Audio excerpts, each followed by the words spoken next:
তালার খেজুরবুনিয়া বাজারে ব্যবসায়ীদের সাথে নবাগত ইউনোর আলোচনা সভা।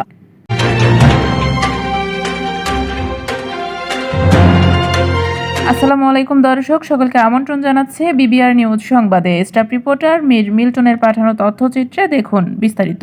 তালা উপজেলা সদর ইউনিয়নে খেজুরবুনিয়া বাজারে 6 আগস্ট বিকালে এলাকার সুধীজন ও ব্যবসায়ীরা বাজারের উন্নয়নের লক্ষ্যে আলোচনা সভা অনুষ্ঠিত হয়েছে।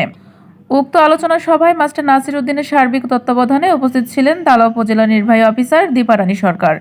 উপস্থিত ছিলেন তালা উপজেলা যুবদলের যুগ্ম আহ্বায়ক সাইদুর রহমান সাঈদ, তালা উপজেলা স্বেচ্ছাসেবক দলের আহ্বায়ক রফিকুল ইসলাম দাদুভাই, বিশিষ্ট ব্যবসায়ী সৈয়দ আজম, সাবেক অবসরপ্রাপ্ত আর্মি মোহাম্মদ শামজাদ হোসেন, প্রভাষক মোহাম্মদ নজরুল ইসলাম, তালা আলিয়া মাদ্রাসার প্রভাষক মোহাম্মদ আসাদুজ্জামান আসাদ, বিশিষ্ট ঠিকাদার ময়েজউদ্দিন মাতব্বর, মাস্টার আক্তারুল ইসলাম, বিশিষ্ট সমাজসেবক মোহাম্মদ জাহাঙ্গীর হোসেন, বিশিষ্ট ব্যবসায়ী মোহাম্মদ বিলাল হোসেন রেজা সহ আরও অনেকেই।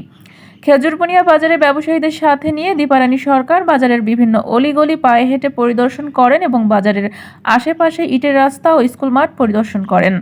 এ সময় বিভিন্ন বক্তা বাজারের উন্নয়নের লক্ষ্যে দাবি উত্থাপন করলে তালা উপজেলা নির্বাহী অফিসার দীপারানী সরকার কিছু দাবি পূরণের আশ্বাস প্রদান করেন।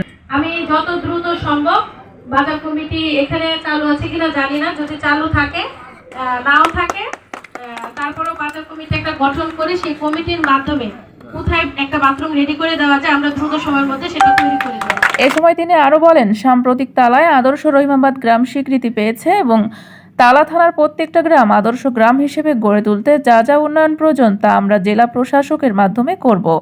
আদর্শ গ্রাম গড়ে তুলতে হলে যা যা প্রয়োজন, এলাকায় শান্তি শৃঙ্খলা বজায় রাখতে হবে, সকল ছেলে মেয়েকে সুশিক্ষায় শিক্ষিত করতে হবে, সকল মেয়েদেরকে 18 বছরের আগে বাল্যবিবাহ থেকে প্রতিরোধ করতে হবে।